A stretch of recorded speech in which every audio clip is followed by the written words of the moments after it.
کے لوگوں کو جنہوں نے مجلس اتحاد المسلمین کے اندر آ کے ایک اپنے اتحاد کا ثبوت دیا ہے۔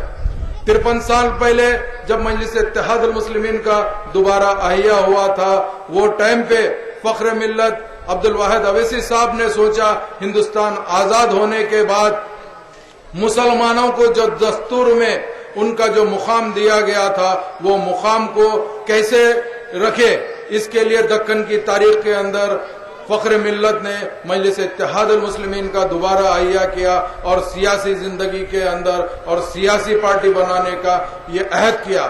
اس کی وجہ یہ تھی کہ آج سے 53 سال پہلے اگر وہ عبدالواحد اویسی صاحب کی یہ سوچ نہیں ہوتی کہ مجلس اتحاد المسلمین کی سیاسی قوت بنائے تو آج کی تاریخ میں آپ جانتے ہیں کہ اگر بنا سیاسی قوت کے مسلمانوں کو کوئی چیز حاصل کرنا بے انتہا مشکل کا کام ہے، چونکہ یہ 53 سال پہلے نے ایسی قیادت نے سوچا کہ اگر آج مسلمانوں کو اپنے حقوق کے لیے لڑنا ہے تو سیاسی طاقت ضروری ہے، مسلمانوں کو اپنے حقوق کی بات کرنا ہے تو اسمبلی میں بات کرنا ہے، مسلمانوں کو اپنے حقوق کی بات کرنا ہے تو آل انڈیا پارلیمنٹ میں بات کرنا ہے، مسلمانوں کو اپنے حقوق کی بات کرنا ہے تو کونسل میں بات کرنا ہے، مسلمانوں کو اپنے مسائل کی بات کرنا ہے تو کارپوریشن میں بات کرنا ہے۔ یہ سوچ کے مجلس اتحاد المسلمین قائم کی گئی تھی۔ آج آپ کے حلقے سے مجلس اتحاد المسلمین کے کارپوریٹر ہے، جو نمائندہ کارپوریٹر جناب سمد وارسی صاحب نے یہاں سے نمائندگی کرتے ہیں، اور یہ جو حلقہ گوشہ محل میں آیا ہے، لوگ سمجھتے ہیں کہ گوشہ محل کے اندر کوئی مجلس اتحاد المسلمین کا MLA نہیں ہے، مگر میں یہ محسوس کرتا ہوں کہ مجلس اتحاد المسلمین ایک ایسی سیاسی طاقت ہے، ایک ایسی سیاسی قوت ہے، یہاں کا کارپوریٹر بھی MLA سے زیادہ کام کر سکتا ہے۔ یہ مجلس اتحاد المسلمین کی مجلس اتحاد المسلمین کی ایک کامیاب نمائندگی ہے، اور جس حلقے سے ایسے جانباز رہتے ہیں اس حلقے سے کارپوریٹر تو کیا ہر ایک ورکر بھی اپنے آپ کو MLA سمجھ کے کام کر سکتا ہے، چونکہ مجلس کی تاریخ ہے۔ مجلس کی تاریخ کے اندر کبھی بھی ہم بھی جب بھی نمائندگی کرتے ہیں، ہمارے کو صدر محترم کا جب بھی حکم ہوتا ہے تو ہم یہ محسوس کرتے ہیں کہ مجلس کا سپاہی ڈنکے کی چوٹ پہ جانا ہے، سینہ تان کے جانا ہے، نہ کہ پیٹھ بتا کے جانا ہے۔ اسی انداز سے مجلس اتحاد المسلمین آگے بڑھتی ہے، مجلس اتحاد المسلمین اسی انداز سے آگے بڑھتی ہے۔ آپ کو معلوم ہونا چاہیے 1999 کا جب الیکشن تھا تو آپ بخوبی واقف ہے 1999 کے الیکشن کے اندر الحمدللہ مجلس اتحاد المسلمین کے 4 نمائندے امیدوار کامیاب ہوئے تھے جو حلقے اسمبلی کے لیے گئے تھے۔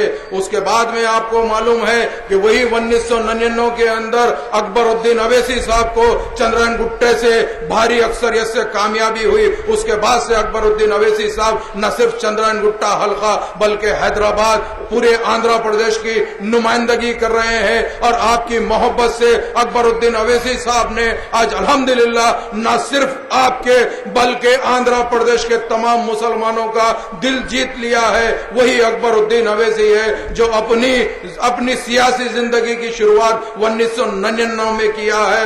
اس کے بعد میں وہی 1999 کے بعد جب 2004 کا الیکشن آیا، 2004 کے الیکشن میں مجلس اتحاد المسلمین نے اپنے 5 امیدوار ٹھہرا کیا تھا، مگر کسی وجہ سے 2004 کے الیکشن میں مجلس اتحاد المسلمین کے 5 میں سے 4 امیدوار کامیاب ہوئے۔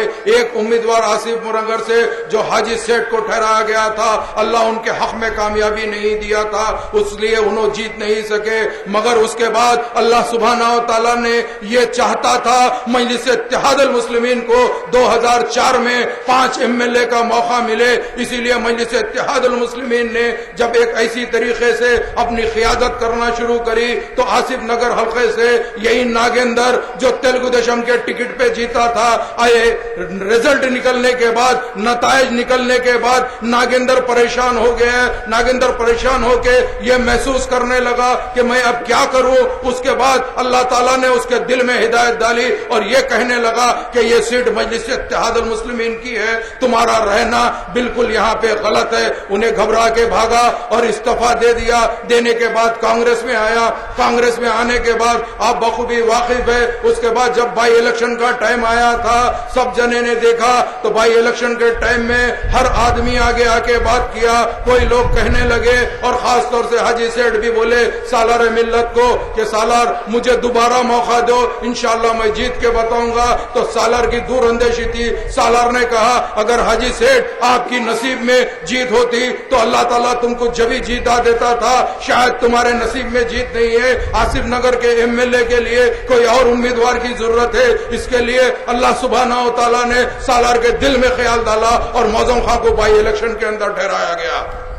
जैसे ही मौजम खां बाई इलेक्शन के अंदर ठहरे, मुखालिफिन मजलिस ये सोचने लगी कि अब मौजम खां आ गए हैं, हम ये इलेक्शन जीत लेंगे। किसी ने कहा कि ये डम्मी कैंडिडेट है, इन कैंडिडेट से तो हम आसानी जीत सकते हैं। मगर अल्हम्दुलिल्लाह मुझे मौजम खां के बारे में मालूम था, मैं मौजम खां साहब के बड़े भाई से भी वाकिफ था, मैं जानता था मौजम खां साहब को। लोग सूरत पे मौजम खां की जाते हैं, मगर यही वही मौजम खां है जिन्होंने आपको दिखने में शरीफ लगते हैं मगर ये स्लो पॉइजन है, यहां से इंजेक्शन दिए तो लोग वहां जाके गिरते। उसके बाद में लोगों को समझ में आता। जैसे ही आसिफ नगर का नतायज आया, उसके बाद में अल्हम्दुलिल्लाह अल्लाह सुब्हानहू तआला ने मौजम खां को भी एक शानदार कामयाबी दी। उसके बाद अल्लाह के फजल करम से मजलिस इत्तेहादुल मुस्लिमीन के 5 एमएलए 2004 में हो गए। 2004 में जब ये 5 एमएलए हो गए, इन्होंने ऐसे अंदाज से गया। उसी टाइम पे 2004 में सालार मिल्लत ने यह महसूस किया था कि मेरी सेहत साथ नहीं दे रही है, क्योंकि हैदराबाद पार्लियामेंट दोबारा मैं ये अवाम को खिदमत उतनी नहीं कर सकता, लिहाजा इसके लिए एक और उम्मीदवार को ठहराएंगे। सालार मिल्लत को ख्याल आया क्योंकि असदुद्दीन अवैसी साहब जो आज सदर मजलिस है, उनको इस हल्के से ठहराया जाए। हैदराबाद पार्लियामेंट से जब असदुद्दीन अवैसी साहब को ठहराया गया तो लोग कई तरीके से बातें करने लगे।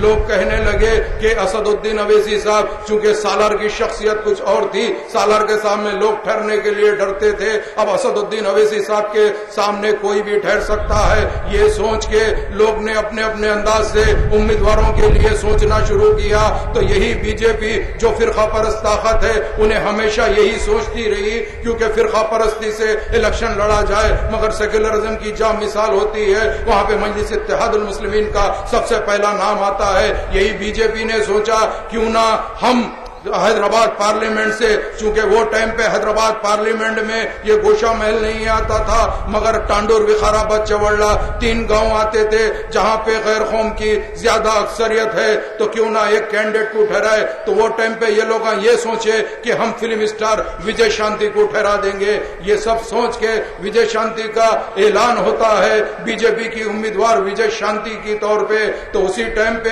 हमारे नौजवानों ने खुश होकर ये बोलता है कि ठीक है, बेशक विजय शांति को आने दीजिए, जब नताए जाएंगे तब पता चलेगा कि विजय भी हमारी होगी और शांति भी हमारी होगी, विजय भी हमारी होगी और शांति भी हमारी होगी। जैसे ये विजय शांति को पता चला, उन्होंने ये सोचा कि अब मैं हैदराबाद पार्लियामेंट से लड़ना बहुत मुश्किल का काम है। विजय शांति इलेक्शन में अपना पर्चा नहीं डालती, उसके बरखिलाफ सुभाष चंद्र पर्चा डालता है। मगर अल्हम्दुलिल्लाह मजलिस इत्तेहादुल मुस्लिमीन को 2004 में एक शानदार कामयाबी मिलती है। जब 2004 में मजलिस इत्तेहादुल मुस्लिमीन को एक शानदार कामयाबी मिलती है तो लोग कई तरीके के बातें करने लगे कि बोले असदुद्दीन अवैसी साहब एक पार्लियामेंट के मेंबर है, एक एमपी है, इन्हों जाकर 542 में क्या करेंगे। तो मैंने कहा बाबा, औलाद 10 नहीं होना, एक होना, होनिहार होना, वो असदुद्दीन अवैसी में क्वालिटी थी। आज